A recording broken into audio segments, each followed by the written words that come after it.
igihugu cyacu cy'u Burundi n'igihugu cyiza Imana yaduhaye maze iragitaka maze iragicingira igitakisha ibyiza by'isa cyo mubona bya biyaga n'amashamba cimeza aricyo gituma twaje ngaha kugira ngo natwe twerekane ingene dukura amaboko mu mpuzu mu gukorera igihugu cyacu cy'u Burundi maze tukagitura umutima n'ubuzima se baza kugira Imana.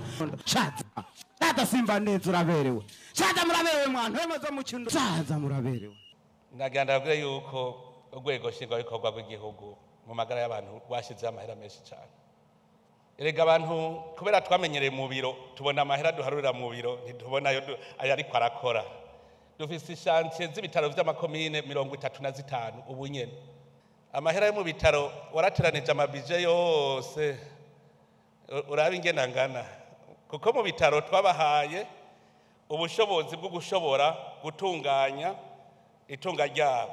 Ntibwe mwaravye rero yo mu bushikiranganje gusa ni murabe ajya amahera yose ari mu bitaro yose na ya leta. Ko twebwe mu Burundi dushaka yuko komine yose zo ifise ibitaro ikaba ifise na ambulance tubigejeje kure. Mu mwaka weze twubatse ibitaro 35 uwo mwaka tububatse ibindi 35 mu mwaka uza ndazi yuko mu myaka itarenga 3 tuzoba twakwija amakomine yose nta komine zo bidafise ibitaro mu Burundi.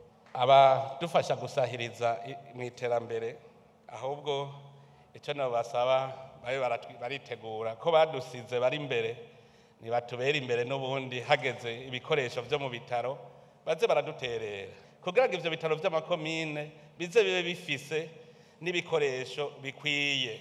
Icyumviro kindi turiko turateza imbere kandi nosaba ubushikiranganje ko bwogishimikirako nuko ibitaro byose by'amakomine hobaho igisata kijejwe gufungurira abana kwigisha ivyo gufungura.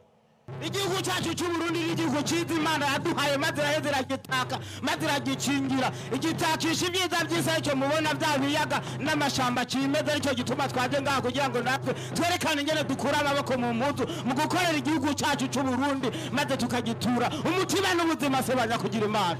Shata simba neza uraberewe. Shata muraberewe mwana hemaze mu kindo. Shata muraberewe.